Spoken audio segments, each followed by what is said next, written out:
رسول خدا بیان کرتے ہیں کہ 3 دوست عبادت کے لیے جو ہے وہ غار میں گئے اور غار میں عبادت کرتے رہے. اچانک سے تھوڑا سا طوفان زلزلہ ٹائپ کا آیا، پتھر گرا، غار کا دروازہ بند ہو گیا. اب یہ تینوں اندر پھنس گئے. اب انہوں نے کہا پروردگار ہم سے کوئی غلطی ہو گئی ہے، ہم سے گناہ ہو گیا جس کی وجہ سے اب ہمیں تو باہر نکال. تو تینوں نے کہا کہ جو کام ہم نے اخلاص یعنی صرف اللہ کی خاطر کیا ہوگا ہم اس کو بیان کریں گے، اگر وہ اللہ کی خاطر ہوگا تو دروازہ کھل جائے، پتھر ہٹ جائے گا. تو پہلے نے شروع کیا.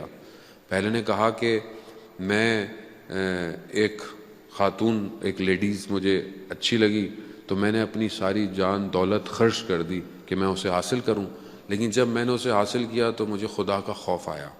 میں نے کہا پروردگار تیری خاطر میں یہ گناہ نہیں کروں گا کہ میں تجھ سے دور ہو جاؤں گا. اگر یہ کام میرا پروردگار تیری خاطر تھا تو مجھے نجات دے. تو تھوڑا سا پتھر غار سے ہٹا. پھر دوسرے نے کہا کہ میری کشاورزی کی یعنی میری کھیتی باڑی زمین ہے، اس میں لوگ کام کرتے تھے، تو میں نے ایک دن سب کو جو کام کیا ان کو میں نے آدھا دھرم جو دیا، وہ جو گولڈ سلور کا سکہ تھا وہ دیا. ایک شخص نے کہا کہ میں نے زیادہ کام کیا ہے، میرا جو اجر ہونا چاہیے وہ پورا سکہ ہونا. تو میں نے اسے فی الحال نہیں دیا یا اس کو دینے لگا تو وہ چھوڑ کے چلا گیا، ناراض ہو کے چلا گیا. پھر میں نے اس ایک دھرم کو اپنے کاموں میں لگایا اور اس سے میں نے اور کام کیے اور چیزیں کی. ایک دن وہ شخص میرے پاس اپنا وہی سکہ واپس لینے آیا تو میں نے جب حساب لگایا تو 18,000 دھرم بن چکے تھے اس ایک دھرم سے. میں نے سارے وہ 18,000 دھرم اس کو دیے. پروردگار یہ سب میں نے تیری خاطر کیا.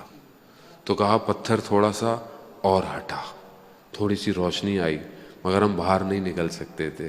پھر تیسرے نے کہا کہ پروردگار میں نے جو ہے وہ جو بھی کام کیا وہ یہ تھا کہ میں ایک دن میرے ماں باپ سو رہے تھے اور میں ان کی خدمت میں کچھ کھانا لے کر پہنچا، لیکن میں نے کہا کہ یہ سو رہے ہیں، اگر میں زمین پہ رکھوں گا تو کہیں کوئی سانپ یا کوئی جانور اس کھانے کے چکر میں ان کو ڈس نہ لے، اور ان کو بھی میں اٹھانا نہیں چاہتا تھا. تو یہ کھانا لے کر میں کھڑا رہا جب تک وہ نہیں اٹھے. پروردگار میں نے یہ کام خالص تیری خاطر کیا تھا. کہا کہ پتھر جو ہے وہ اپنی جگہ سے ہٹ گیا. رسول خدا فرماتے ہیں کہ یہ تینوں اپنے کردار کے سچے انسان تھے. عزیزان محترم، ہم اپنی زندگی میں کہاں پر اخلاص رکھتے ہیں؟ رمضان یہ پریکٹس دے رہا ہے ہمیں. یعنی شاید ہم عام دنوں میں پریکٹس نہیں کر پائیں.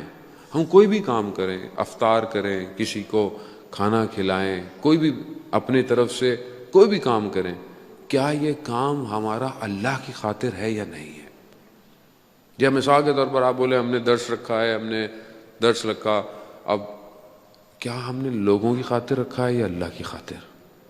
کیا ہم اللہ کو راضی کرنا چاہتے ہیں یا لوگوں کو راضی کرنا چاہتے ہیں؟ خوب یہیں سے انسان محسوس ہوتا ہے کہ انسان کس کے لیے کام کر رہا ہے.